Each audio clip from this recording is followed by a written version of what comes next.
Bueno, la Constitución establece que el voto debería ser secreto, pero esto nos recuerda a la llamada lista de Tascón. No sé si lo recuerdan cuando las personas que firmaron se hicieron públicas en el año 2004 cuando firmaron para revocar a Hugo Chávez. Entonces hacemos la analogía y es como que la misma intención de intimidar a la gente, a las personas que trabajan y que son funcionarios públicos, pero que tienen ya un descontento y que quisieran manifestar su opinión a través del voto. Tenemos en este momento en vivo, allí lo están viendo, a Osvaldo Ramírez, analista político. Gracias por acompañarnos el día de hoy con esa bella toma de Caracas. Siempre nos deleita con esos paisajes que nos recuerda a nuestro país y que nos hace sentir en cercanía. Gracias por acompañarnos. Osvaldo, quisiera que nos hablaras el día de hoy, nos pusieras en contexto qué significa un referéndum revocatorio cuando no están las reglas claras del juego, como lo decías anteriormente, cuando prácticamente se está invitando a la gente a participar el día de mañana, es decir, mucha gente no sabe que esto está ocurriendo, cuando hay tantas limitaciones con respecto a la mesa de votación, a los tiempos, es como te lo permito hacer, pero pongo las condiciones totalmente contrarias para que esto se dé. Sí, bueno, buenos días, Marjorie. Feliz mañana para todos. Lo primero es entender, y lo hablábamos la semana pasada, que al no Sí, no existir sé si una me ley. escuchas, Osvaldo. Sí, te escucho perfecto. ¿Tú me escuchas? Sí, perfecto. Ok. Fíjate, como hablábamos la semana pasada, el tema de que al no existir una ley que norme los procesos referendarios en Venezuela, recordando que no solo existe la figura del referendo revocatorio, sino también otras figuras en la Constitución, como el referendo consultivo y el referendo aprobatorio, la realidad termina siendo que hay una discrecionalidad absoluta de la directiva del Consejo Nacional Electoral, de ese directorio del Consejo Nacional Electoral, para determinar las condiciones en las que la gente puede activar ese potencial revocatorio. La realidad es, en una decisión express, durante la semana pasada se introduce a principios de semana la solicitud, el día viernes se da una respuesta y esta respuesta convoca para el día miércoles 26 a 1.200 puntos en todo el país para que justamente ese 20% de electores por cada estado, 4.231.000 electores al menos, logren manifestar esa voluntad de activar el revocatorio. Con la colocación del número de máquinas, 1.200, eso indicaría que aproximadamente puedes tener unos 5 electores por cada minuto, lo que hace técnicamente imposible la posibilidad de alcanzar esa cifra de 4.231.000. Y partimos, yo creo que de un hecho, de un diseño que le está negando el ejercicio del derecho a los ciudadanos que aspiraban a que esta pudiera ser una vía para efectivamente poder resolver la crisis política que atraviesa Venezuela. Sí, Guaidó habla de unas elecciones presidenciales, por el otro lado se pone bajo la palestra la opción de la negociación, este referéndum fallido según las normas o las reglas del CNE. ¿Qué está pasando? ¿Cómo podemos entender estas diferentes posiciones tanto del oficialismo como de la oposición en Venezuela? Mira, la mayor cantidad de actores que adversan al régimen de Nicolás Maduro habían hablado de que no había la posibilidad, con estas reglas bastante inciertas, de poder activar ese mecanismo. Y de hecho lo estamos viendo. Hay un tema adicional. Yo creo que, viendo esto desde la otra cara de la moneda, claramente quien detenta el poder, la coalición gobernante, decidió tratar de frenar por completo la posibilidad de que la energía postelectoral, el triunfo simbólico de Barinas, que simplemente es simbólico, pero no termina de ser determinante para organizar a la oposición. La posibilidad cierta de no tener hasta el año 2024 elecciones pudiera ser una carta que rápidamente permitiera a la gente asociarse y lograr al menos poder convocar esos 4.231.000 voluntades para activar el revocatorio. Creo que al frenar de golpe esta posibilidad, simplemente y esto sí lo establece la Constitución, no puedes volver a activar el mecanismo una vez negada la posibilidad de activación, es decir, que simplemente tú no lograste esas voluntades. Por otra parte, se está hablando de que la ruta debe ser seguir presionando por condiciones electorales y eventualmente hablar de una potencial presión para un adelanto de elecciones. Esto por ahora no deja de ser algo meramente enunciativo por parte de Juan Guaidó, ya que los partidos políticos aún no han dado el salto a determinar en conjunto cómo va a ser esa ruta estratégica de aquí al año 2024. Roberto Picón, uno de los rectores del CNE, decía que revocar a Maduro es un proceso express que nació de por sí fulminado.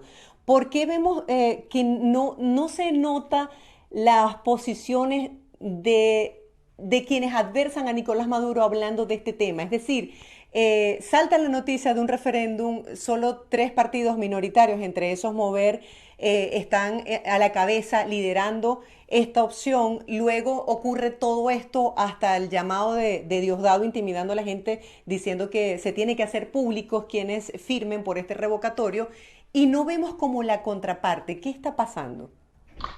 Mira, yo creo que los partidos minoritarios, incluso los partidos grandes, subestimaron la capacidad del directorio del CNE de darte un referendo revocatorio express. Visto lo que sucedió en el año 2003, cuando se pide el referendo revocatorio que termina llevándose a cabo en el 2004, y ahí hubo una dilación importante del proceso refrendario, ya que en aquel momento el expresidente Chávez generó todo un sistema narrativo de propaganda de la creación de las misiones sociales, las famosas misiones en aquella oportunidad, de ese comando Maizanta, de una organización social para efectos de defender el voto, logró dilatar el proceso y claramente le permitió generar al final un triunfo. En el año 2016 vimos el esfuerzo titánico para activar este proceso y claramente fue truncado después de haber colocado unas trabas, incluso de movilidad importante para una cantidad importante de venezolanos que ni siquiera podían acceder a firmar su voluntad, y esto implicó hasta la renovación eventual de partidos políticos.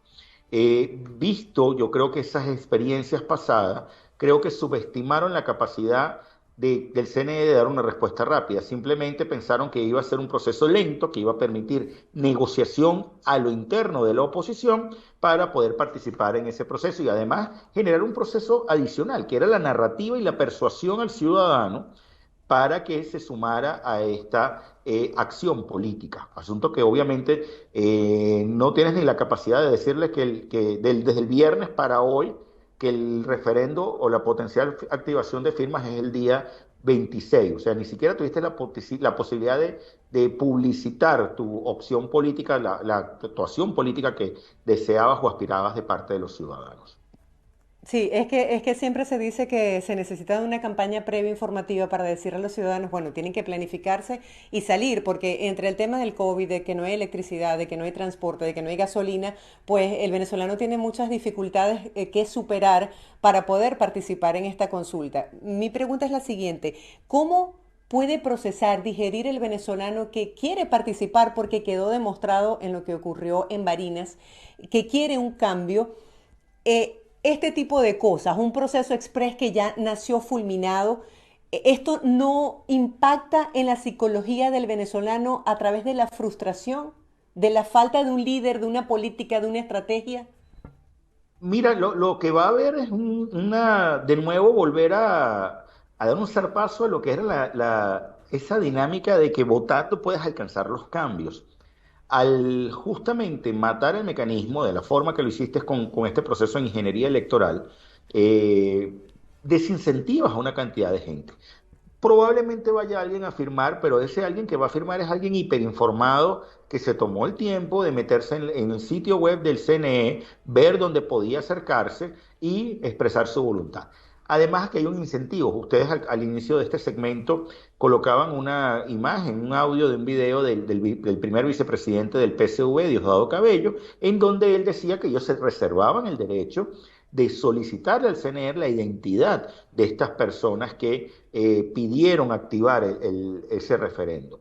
Y esto es un desincentivo, lamentablemente, para algunas personas de firmar. ¿Por qué? Porque tú como CNE deberías garantizar que el voto es secreto. La Constitución efectivamente lo establece, que el voto es secreto, pero no se establece, insisto, por la ausencia de una ley que norme los procesos de activaciones de referendo, que claramente garantice y resguarde la confidencialidad de la persona que está firmando para activar este tipo de herramienta constitucional.